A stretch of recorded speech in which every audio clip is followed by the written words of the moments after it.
हाजा, इसके लिए आपको दिस इस्तेमाल करना है। ज़ालिका, इसके लिए आपको दैट इस्तेमाल करना है।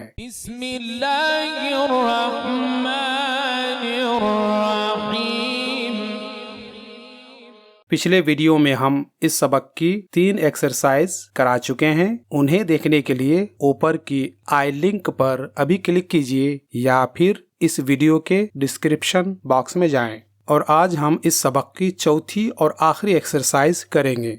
तो शुरू करते हैं।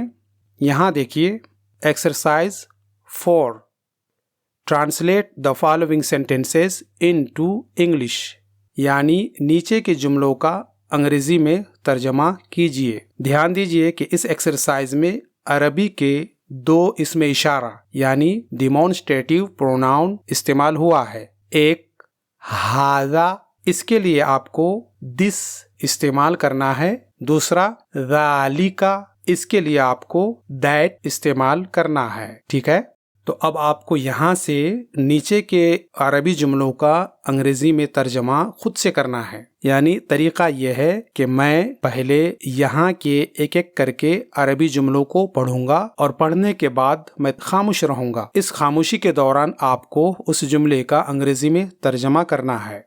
फिर उसके बाद उस जुमले का तर्जमा मैं पेश करूंगा, जिससे आपको फीडबैक मिल जाएगा कि आपने जो तर्जमा किया है वो सही है या गलत। अरबी अल्फाज के लिए आप इस सबक के वोकैब्स की इस लिस्ट से मदद ले सकते हैं। ठीक है, तो शुरू कीजिए।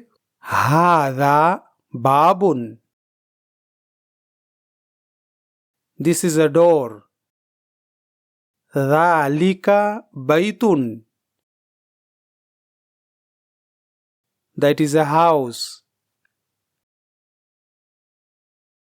हाज़ा मिंदीलुन, this is a handkerchief. ज़ालिका क़मीसून, that is a shirt.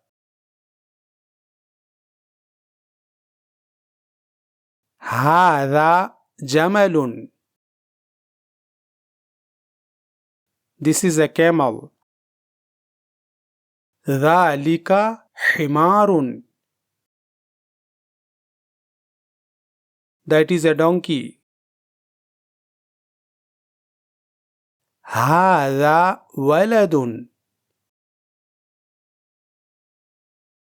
this is a boy. ज़ालिका रजुलुन, that is a man. हाज़ा जबलुन, this is a mountain. ज़ालिका मैदानुन, that is a field. ये एक्सरसाइज नंबर 4 यहाँ पे मुकम्मल हो गई और इसी के साथ ये लेसन नंबर 2 यहाँ पे मुकम्मल हो गया। अगली वीडियो में हम इंशाअल्लाह लेसन नंबर 3 शुरू करेंगे। तब तक के लिए इजाजत, माअस्सलामा। आपसे गुजारिश है कि चैनल को सब्सक्राइब, वीडियो को लाइक, शेयर और कमेंट कीजिए।